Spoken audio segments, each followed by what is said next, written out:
वळूयात पुढच्या बातमीकडे।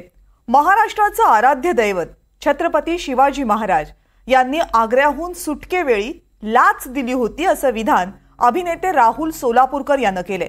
सोलापूरकरच्या या विधानाचे पडसाद राजकीय वर्तुळात तर उमटलेच, पण अवघ्या महाराष्ट्रामध्ये आता यावरून आंदोलनं सुरू झाली आहेत। चक्क लाच देऊन आलेत महाराज आणि त्यासाठी किती हुंडा वटवल्यात याचे सुद्धा पुरावे आहेत। अगदी औरंगजेबाच्या वजिराला आणि त्याच्या बायकोला सुद्धा लाच दिलेली आहे महाराजांनी। गोष्टी रूपात करताना मग ते जरा लोकांना रंजक करून सांगायला लागतं।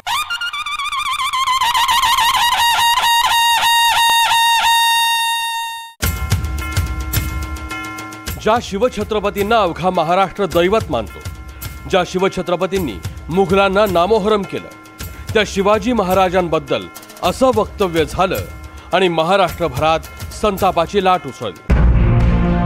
फिल्म अभिनेता राहुल सोलापूरकरनं एका पॉडकास्टमध्ये शिवरायांनी मुघलांना लाच दिल्याचा दावा केला। महाराज आग्र्याहून सुटले, मिठाईचे पेटरे काही नव्हते, चक्क लाच देऊन आलेत महाराज आणि त्यासाठी किती हुंडा वटवल्यात याचे सुद्धा पुरावे आहेत। अगदी औरंगजेबाच्या वजिराला आणि त्याच्या बायकोला सुद्धा लाच दिलेली आहे महाराजांनी आणि मोहसिन खान का मोहीन खान नाव आहे बहुतेक त्याचं, त्याच्याकडनं अधिकृत शिक्क्याचे परवाने घेऊन सगळे बाहेर पडले। स्वामी परमानंद 5 हत्ती घेऊन शेवटचे गेले, त्याच्या परवान्याची खूण सुद्धा आहे अजूनही। गोष्टी रूपात करताना मग ते जरा लोकांना रंजक करून सांगायला लागतं। मग ती रंजकता आली की इतिहासाला कुठेतरी थोडासा छेद मिळतो किंवा बाजूला टाकला होता। सोलापूरकर हे काही इतिहास संशोधक नाहीये। शाहू महाराजांचं पात्र साकारण्यापलीकडे त्यांचा आणि इतिहासाचा तसा संबंधच नाही। असं असतानाही सोलापूरकरांनी असे दावे करणे महाराष्ट्राला रुचलं नाही। शिवाजी महाराजांचा इतिहास हा गमतीने नाही तर गांभीर्याने घेण्याची गरज असताना अशा प्रकारे शिवरायांनी लाच देऊन आग्र्यातून स्वतःची सुटका करून घेतली। त्यावेळेस काही पेटारे बिटारे नव्हते, हिरकणी नावाचा बुरुजच अस्तित्वात नाही। अशी अकलेचे तारे तोडण्याची हिम्मत सोलापूरकर नावाच्या एका विकृताची झाली कशी? आणि ही जी काय विकृत मनोवृत्ती जी आहे, स्वतः कोण किती पात्रतेचे काय प्रभाग वेगळा आहे त्याबद्दल काय मी बोलणार नाही। छत्रपती शिवरायांच्या बद्दल अशा पैचं जे काय वक्तव्य केलेलं आहे ते सांगतो की अत्यंत निंदनीय आहे। अशा विकृत मनोवृत्ती म्हणतो मी, व्यक्ती नाही म्हणत, मी मनोवृत्ती म्हणतोय, त्या ठेचून काढणं आवश्यक आहे। छत्रपती शिवाजी महाराज हे आग्र्याच्या तुरुंगातून मोठ्या सफाईनं सुटले, त्यांच्या बुद्धिमत्तेनुसार आणि त्यांचे जे वेगवेगळे प्लान्स, त्यांनी संपूर्ण स्वराज्य निर्माण करताना वेगवेगळ्या प्लान करून त्यांनी ते बरोबर स्वराज्य निर्माण केलेलं, त्याचाच तो भाग आहे, त्यांच्या हुशारीचा भाग आहे, त्याच्या रणनीतीचा भाग आहे की तिथून ते बरोबर आग्र्याहून सुटले। आणि जर तुम्ही म्हणता तसे जर ते सुटले असते काय तर ते काय आणि संभाजी महाराज काय दोघे आपल्या घोड्यावरून जे आरामात आले असते। इतिहास आहे आणि आता इतिहास तुम्ही आम्ही बदलणारे कोण? राजा साहब, हम ये चाहते हैं कि आप यहाँ से फरार हो जाएं। जब तक आप हमारी इस हवेली में हैं ये तब तक ही मुमकिन है। बाद में आपको फौलाद खां कोतवाल की हिरासत में रखा जाएगा। मगर हवेली पर भी तो फौलाद खां के सिपाही होंगे। आप कल सुबह सबसे पहले शहर के गरीबों में मिठाइयाँ बंटवाइए। मिठाई? लेकिन उससे पहले आपको सख्त बीमारी की वजह से पलंग पकड़ना होगा, क्योंकि यहाँ रिवाज है बीमारी में मिठाइयाँ बंटवाने का।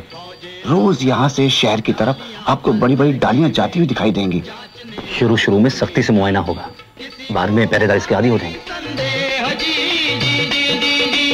किसी का हुआ नहीं संदेह जी जी जी जी जी जी। एक रोज डालियां आई नहीं भरवाई, रखी ना दक्षिणा मिठाई, हम शक्ल ही रोज बुलवाया, कपड़ा उसे अपना पहनाया, अपने जैसा पलंग पे सुलाया, खुद भी चाकर का भेष बनाया, अपना बेटा डाली में बिठाया, अपने कंधों पे भार उठाया, बना था राजा आज कहार जी जी जी जी जी जी, बना था राजा आज कहार। इतिहासकारांच्या मते छत्रपती शिवराय हे मुघलांच्या कडक पहाऱ्याला भेदून गनिमी काव्यानं निघाले होते, पण सोलापूरकरांचा हा दावा अनेकांच्या संतापाला तोंड फोडणार आहे। अरे छत्रपती शिवरायांना बोलल्याच्या नंतर त्याची जमीनच नव्हती पाहिजे 4-5 वर्ष।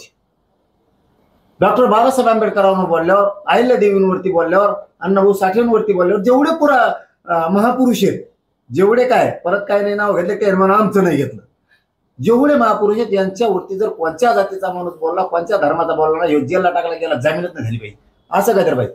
एवढ्या मोठ्या राजांचं बोललं जातं की पोरग इतकं घाण बोललं ती अवलाद कोणाची होती, वाड्या उघडीची. छत्रपती शिवाजी महाराज हे महाराष्ट्राचं दैवत आहे, मराठी माणसाचा जीव किंवा प्राण आहे. आणि अशा महापुरुषांच्या बद्दलचं वक्तव्य करणं आणि ते चुकीचं वक्तव्य करणं हे कुणालाही शोभा देत नाही आणि त्यांनी करू नये. आणि राज्य सरकारने किंवा केंद्र सरकारने असे जे वक्तव्य करणार आहेत त्यांना वटणीवर आणणं गरजेचं आहे, त्यांना समज देण्याची आवश्यकता आहे. चौथीतल्या पुस्तकापासून ते मोठमोठ्या इतिहास संशोधकांच्या साहित्यामध्ये शिवरायांच्या गनिमी गाव्याची महिमा गायली गेली आहे.